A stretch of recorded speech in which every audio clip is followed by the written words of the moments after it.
അതാണ് ഞാൻ പറഞ്ഞത്. അവിടെയാണ് ഞാൻ പോയത്. അങ്ങനെയാണ് അവൾ ചെയ്യുന്നത്. അതുകൊണ്ടാണ് അവൻ വഴക്കു പറഞ്ഞത്. അപ്പോഴാണ് അവൾ കരഞ്ഞത്. ഇങ്ങനെയൊക്കെ പറയേണ്ടി വരാറുണ്ടോ? ഉണ്ട്. ഇംഗ്ലീഷിൽ ഇതൊക്കെ പറയാൻ എത്ര ഈസിയാണെന്നോ. ഈസി ആണോ അല്ലയോ എന്ന് നമുക്ക് നോക്കാം. That's what. വാട്ട് എന്നാൽ എന്ത്. ദാറ്റ്സ് വാട്ട് എന്നാൽ അതാണ് എന്നാണ് മീനിങ്. ദാറ്റ്സ് എന്ന് എഴുതുന്നത് ദാറ്റ് ഈസ് എന്നതിൻ്റെ ഷോർട്ട് ഫോം ആണ്. അപ്പോൾ ദാറ്റ്സ് വാട്ട് എന്നാൽ അതാണ്. That's what I am saying.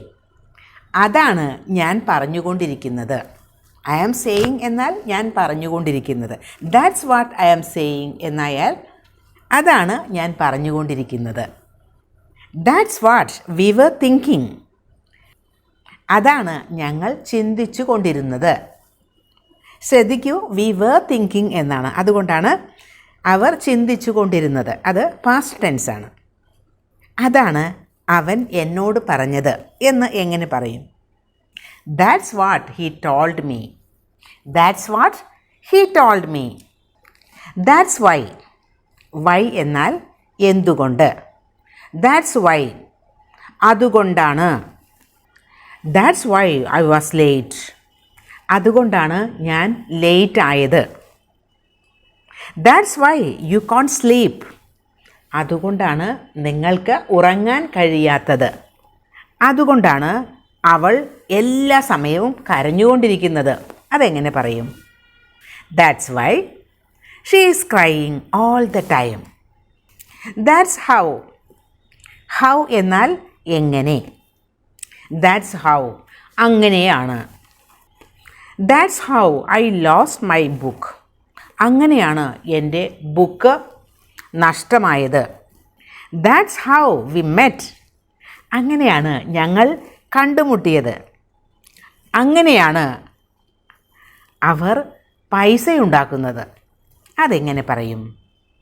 That's how they make money. That's whom. Whom എന്നാൽ ആരെ. That's whom I helped. അവനെയാണ് ഞാൻ സഹായിച്ചത്. അതല്ലെങ്കിൽ അവളെയാണ് ഞാൻ സഹായിച്ചത്. നമ്മൾ ഒരാളെ കാണിച്ചിട്ടാണല്ലോ പറയുന്നത്. അയാളെയാണ് അല്ലെങ്കിൽ അവളെയാണ് എന്നൊക്കെ, അല്ലെങ്കിൽ അദ്ദേഹത്തെയാണ് എന്നൊക്കെ. അപ്പോൾ ദാറ്റ്സ് ഹൂം ഐ ഹെൽപ്ഡ്. അത് ഒരു ആളെ ഉദ്ദേശിച്ചിട്ടാണ്, ഒരു person. That's whom I am calling. അയാളെയാണ് ഞാൻ വിളിക്കുന്നത്, അദ്ദേഹത്തെയാണ് ഞാൻ വിളിക്കുന്നത്, അതല്ലെങ്കിൽ അവളെയാണ് ഞാൻ വിളിക്കുന്നത് എന്ന അർത്ഥമാണ്. അയാൾക്ക് ആണ് ഞാൻ പൈസ കടമായി കൊടുത്തത്. കടം കൊടുക്കുക എന്ന് പറയുന്നത് ലെൻഡ്. അപ്പോൾ എങ്ങനെ പറയും? That's ഹൂം.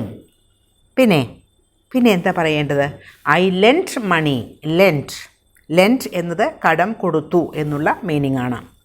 That's whom I lent money. That's when. When എന്താണ്? എപ്പോൾ. ദാറ്റ്സ് വെൻ അപ്പോഴാണ് എന്ന ഒരു മീനിങ് ആണ് അതിനുള്ളത്. That's when the problem started. അപ്പോഴാണ് പ്രശ്നം സ്റ്റാർട്ട് ചെയ്തത്, പ്രശ്നം തുടങ്ങിയത്. ഇനി വേറൊരു സെൻറ്റൻസ്. അപ്പോഴാണ് ഞാൻ ഹോസ്പിറ്റലിലേക്ക് പോയത്. അതെങ്ങനെ പറയും? That's when I went to hospital. ഇനി വേറൊരു സെൻറ്റൻസ്. അപ്പോഴാണ് അവൾ ആ ബുക്ക് വാങ്ങിയത്. ആലോചിക്കുക, എന്തായിരിക്കും സെൻറ്റൻസ് ഇംഗ്ലീഷിൽ പറയുക? That's when she bought that book. Bought വാങ്ങി. That's where. വേർ എന്നാൽ എവിടെ. ദാറ്റ്സ് വേർ അവിടെയാണ്. That's where I put my keys. അവിടെയാണ് ഞാൻ എൻ്റെ കീസ്, താക്കോലുകൾ വെച്ചത്. That's where the river meets the sea. അവിടെയാണ് റിവർ സീയുമായിട്ട് യോജിക്കുന്നത്, കൂടിച്ചേരുന്നത്, മീറ്റ് ചെയ്യുന്നത്. സീ കടൽ. That's where I was born. അവിടെയാണ് ഞാൻ ജനിച്ചത്. ഇപ്പോൾ ഒരുപാട് സെൻറ്റൻസസ് പഠിച്ചില്ലേ? ഇപ്പോൾ എന്തു തോന്നുന്നു? ഈസി അല്ലേ ഇത്തരം സെൻറ്റൻസസ്? ഉണ്ടാക്കാൻ? ഈ സെൻറ്റൻസൊക്കെ വെച്ചുകൊണ്ട് ഒരുപാട് സെൻറ്റൻസുകൾ എല്ലാവർക്കും ഉണ്ടാക്കാൻ പറ്റും. ഒരുപാട് സെൻറ്റൻസസ് ഉണ്ടാക്കണം. അത് പ്രാക്ടീസ് ചെയ്യാൻ ഒട്ടും മറക്കല്ലേ.